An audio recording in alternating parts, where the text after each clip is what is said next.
Welcome to finance with Naren.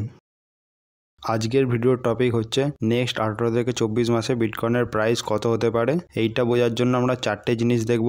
1 নম্বর হচ্ছে বিটকয়েনের last 3টে হালভিংয়ের price action. 2 নম্বর হচ্ছে বিটকয়েনের প্রাইস কী কী কারণে বাড়তে পারে। 3 নম্বর হচ্ছে বিটকয়েনের মাল্টিপ্লায়ার এফেক্ট। 4 নম্বর হচ্ছে ইনস্টিটিউশন এবং বিটকয়েন ইনফ্লুয়েন্সারদের প্রাইস প্রেডিকশন। এবার আমরা লাস্ট 3টে হালভিংয়ের বিটকয়েনের প্রাইস অ্যাকশন দেখব। তবে এটা দেখার আগে আমাদের বিটকয়েন হালভিং কী জিনিসটা জানতে হবে। যদি কেউ বিটকয়েন হালভিং কী জিনিসটা যদি না জেনে থাকে তাহলে আমাদের ভিডিওর ডেসক্রিপশানে লিঙ্ক দেওয়া থাকবে, দেখে নেবেন। বিটকয়েনের প্রথম হালভিং হয়েছিল 2012 সালে 28 নভেম্বর এবং হালভিংয়ের দিনে বিটকয়েনের প্রাইস ছিল $12 এবং হালভিং সাইকেলের হাইয়েস্ট প্রাইস ছিল $1170। বিটকয়েনের দ্বিতীয় হালভিং 2016 সালের জুলাই মাসের 9 তারিখে হয়। বিটকয়েনের হালভিংয়ের দিনে বিটকয়েনের প্রাইস ছিল $663 এবং হালভিং সাইকেলের হাইয়েস্ট প্রাইস ছিল $19,400। বিটকয়েনের থার্ড হালভিং হয়েছিল 2020 সালে মে মাসের 11 তারিখে এবং হালভিংয়ের দিনে প্রাইস ছিল $8,740 এবং হালভিং সাইকেলের হাইয়েস্ট প্রাইস ছিল $73,628। মানে প্রথম হালভিংয়ে বিটকয়েনের প্রাইস 97 গুণ বেড়েছিল এবং সেকেন্ড হালভিংয়ের পর বিটকয়েনের প্রাইস 29 গুণ বেড়েছিল এবং থার্ড হালভিংয়ের পরে বিটকয়েনের প্রাইস 8 গুণ বেড়েছিল। এটা দেখে বোঝা যাচ্ছে বিটকয়েনের প্রত্যেক হালভিংয়ের পরে বিটকয়েনের রিটার্ন কমেছে। এই কমে যাওয়াটাকে ডিমিনিশিং রেট অফ রিটার্ন বলে। বিটকয়েনের যে বছর হালভিং হয়েছিল সেই বছর শেষে যদি বিটকয়েনের প্রাইস কত ছিল সেটা যদি এবার আমরা দেখি। বিটকয়েনের ফার্স্ট হালভিং হয়েছিল 2012 সালের 28 নভেম্বর এবং যদি আমরা 2013 সালের জানুয়ারি মাসের 1 তারিখের প্রাইস দেখি বিটকয়েনের $13 ছিল। এর মানে বিটকয়েনের প্রাইস প্রায় 8% মতো বেড়েছিল এই টাইমটায়। বিটকয়েনের সেকেন্ড হালভিং হয়েছিল 2016 সালের জুলাই মাসের 9 তারিখে এবং বিটকয়েনের প্রাইস ছিল $663। এবার আমরা যদি বিটকয়েনের 2017 সালের জানুয়ারি মাসে 1 তারিখের প্রাইস দেখি তাহলে বিটকয়েনের দাম হয়েছিল $1000। তার মানে বিটকয়েন প্রায় 54% মতো বেড়েছিল। বিটকয়েনের থার্ড হালভিং হয়েছিল 2020 সালে মে মাসে 11 তারিখে এবং হালভিংয়ের দিনের প্রাইস ছিল $8,740 এবং 2021 সালের জানুয়ারি মাসে 1 তারিখে বিটকয়েনের প্রাইস ছিল $29,500 মতো। মানে বিটকয়েন প্রায় 241% মতো বেড়েছিল। বিটকয়েনের চতুর্থ হালভিং হয়েছিল 2024 সালে এপ্রিল মাসে 20 তারিখে এবং চতুর্থ হালভিংয়ের দিন বিটকয়েনের প্রাইস ছিল $62,013। আমরা যদি দেখি বিটকয়েনের থার্ড হালভিংয়ের প্রাইস অ্যাকশনটা তাহলে থার্ড হালভিংয়ের প্রাইস প্রায় 241% মতো বেড়েছিল। যদি বিটকয়েনের থার্ড হালভিংয়ের মতো বিটকয়েনের চৌথ হালভিংয়ের প্রাইস অ্যাকশন না তাহলে বিটকয়েনের প্রাইস প্রায় $2,17,800 মতো হবে। আমরা যদি প্রত্যেক হালভিংয়ের শেষের বছরের প্রাইসটা নিই তাহলে আমরা দেখছি কিনা যে প্রত্যেক বছরের শেষে একটা করে ডিজিট বাড়তে থাকছে। মানে প্রথমে 8% ছিল, তারপরে 54% হয়েছে, মানে 2টো ডিজিট হয়েছে। থার্ড হালভিংয়ে 3টে ডিজিট হয়েছে, মানে 241% হয়েছে। আমরা যদি এবার চিন্তা করি যে এটা ফোর্থ হালভিংয়ে 4টে ডিজিট হবে না তাহলে প্রায় 1000% তো হচ্ছে। তার মানে বিটকয়েনের প্রাইস প্রায় $62,000 থেকে প্রায় $6,00,000 পর্যন্ত হতে পারে। এটা একটা ইন্টারেস্টিং ফ্যাক্ট। বিটকয়েনের প্রাইস যদি নেক্সট 2 থেকে আড়াই মাসের মধ্যে $1,00,000 ক্রস করে তাহলে হয়তো আমরা ইয়ার এন্ডের শেষে বিটকয়েনের প্রাইস $3,00,000 দেখতে পাবো। এটা আমার পার্সোনাল ওপিনিয়ন, এটা কোনো ফাইন্যান্সিয়াল অ্যাডভাইস নয়। এবার আমরা দেখব কী কী কারণে বিটকয়েনের প্রাইস বাড়তে পারে। সারা পৃথিবীতে টোটাল 30টা প্লাস বিটকয়েন স্পট ইটিএফ আছে যেগুলো ডাইরেক্টলি বিটকয়েন কেনে। আমরা যদি ইউএসএতে দেখি ইউএসএতে টোটাল 11টা বিটকয়েনের স্পট ইটিএফ আছে।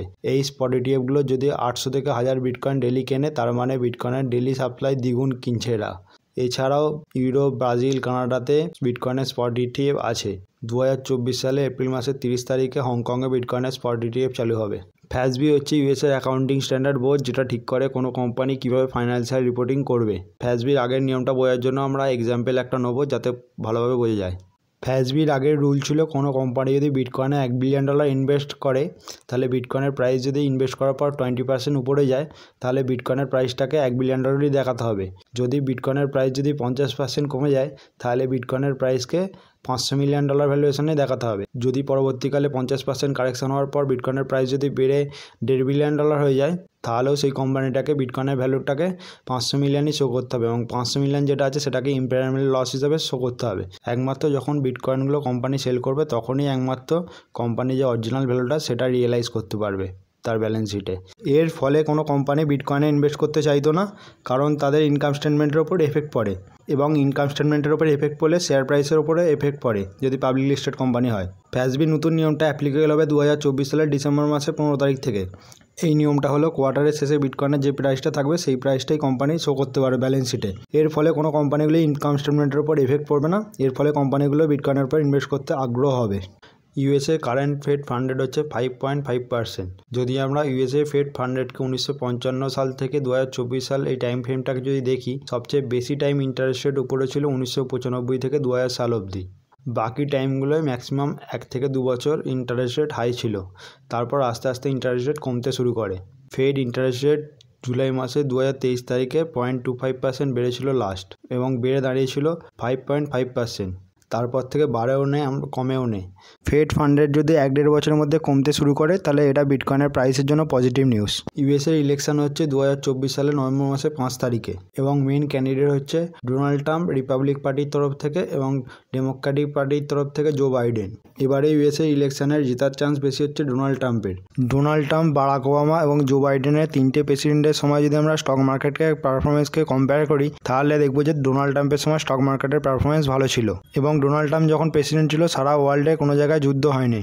ডোনাল্ড ট্রাম্পের পার্টিতে বিবেক রামাস্বামী বলে একজন আছে, যে বিটকয়েনের অ্যাডভোকেট। আমার মনে হয় যদি ডোনাল্ড ট্রাম্প প্রেসিডেন্ট হয় তাহলে বিটকয়েনের জন্য পজিটিভ হবে। এল সালভাডোর একটা সেন্ট্রাল আমেরিকার কান্ট্রি, যারা বিটকয়েনকে লিগাল টেন্ডার হিসেবে ঘোষণা করেছিল 2021 সালে সেপ্টেম্বর মাসে, এবং তারা লিগাল টেন্ডার হিসেবে ঘোষণা করার পর IMF তাদের ওয়ার্নিং করেছিল যাতে লিগাল টেন্ডার হিসেবে না ইউজ করে বিটকয়েনকে। IMF 2024 সালে একটা রিপোর্ট পাবলিশ করেছে, এবং সেই রিপোর্টে বিটকয়েনকে নিয়ে লিখেছে যে financial tool for preventing wealth and financial instability. Lightning network সাধারণত ইউজ করা হয় মাইক্রো পেমেন্টের জন্য। বিটকয়েনের লাইটিং নেটওয়ার্কের ক্যাপাসিটি ধীরে ধীরে বাড়তে থাকছে।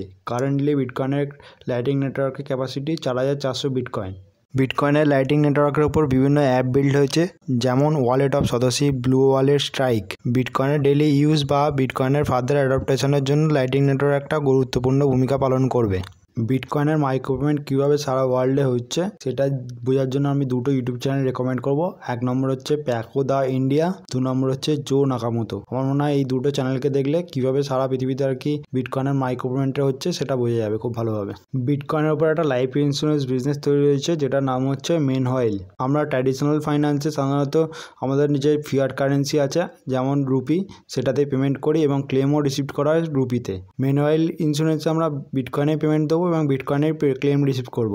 আমার মনে হয় এটা একটা ইন্টারেস্টিং কনসেপ্ট। ফিউচারে আমরা এরকম অনেক ফাইন্যান্সিয়াল প্রোডাক্ট বিটকয়েনের উপর বিল্ড হতে দেখবো, এবং বিটকয়েনের অ্যাডাপ্টেশনের জন্য এগুলো খুবই জরুরি, এবং এটা বিটকয়েনের জন্য বুলিশ।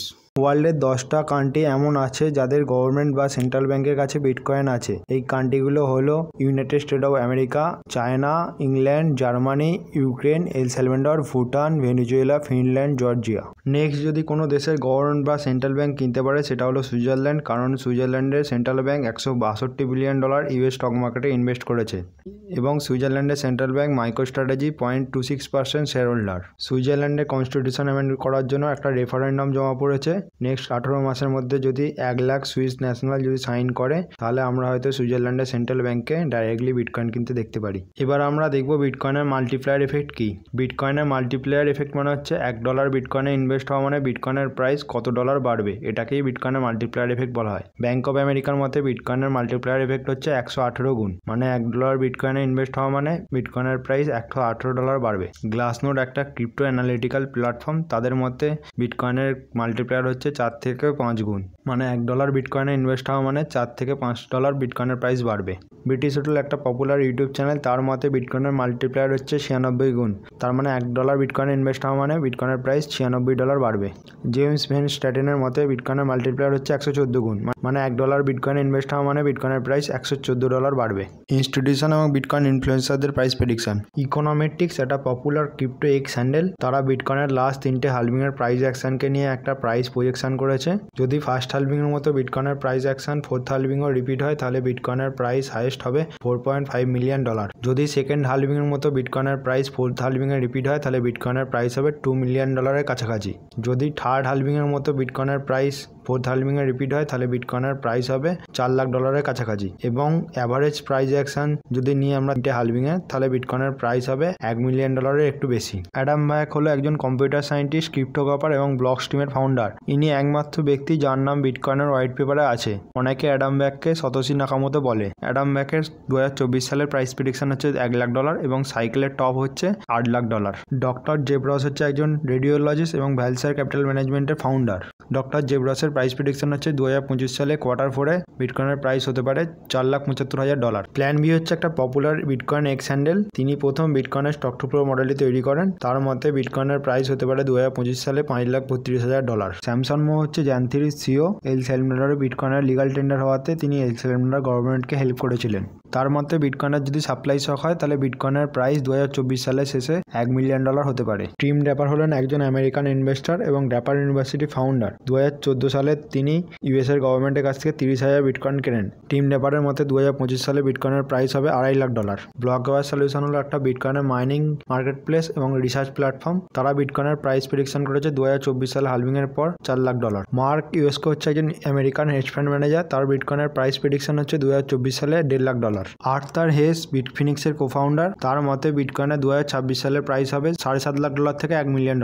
অ্যান্থনি স্ক্যারামুচি স্ক্রাইবিশ ক্যাপিটালের ফাউন্ডার। তার মতে 2024 সালে বিটকয়েনের হালভিং এর পর বিটকয়েনের প্রাইস হবে $2,00,000। ম্যাট্রিক্স পোর্টের 2024 সালের শেষে বিটকয়েনের প্রাইস প্রেডিকশন হচ্ছে $1,25,000। ব্রেনস্টিন রিসার্চের 2025 সালের বিটকয়েনের প্রাইস প্রেডিকশন হচ্ছে $1,50,000। স্ট্যান্ডার্ড চার্টারের 2024 সালে বিটকয়েনের প্রাইস প্রেডিকশন হচ্ছে $1,20,000। জেপি মর্গানের 2027 সালে বিটকয়েনের প্রাইস প্রেডিকশন হচ্ছে $2,80,000। প্যান্টেরা ক্যাপিটালের 2024 সালের বিটকয়েনের প্রাইস প্রেডিকশন $1,24,000। বিটকয়েন হচ্ছে একটা পপুলার বিটকয়েন এক্স হ্যান্ডেল।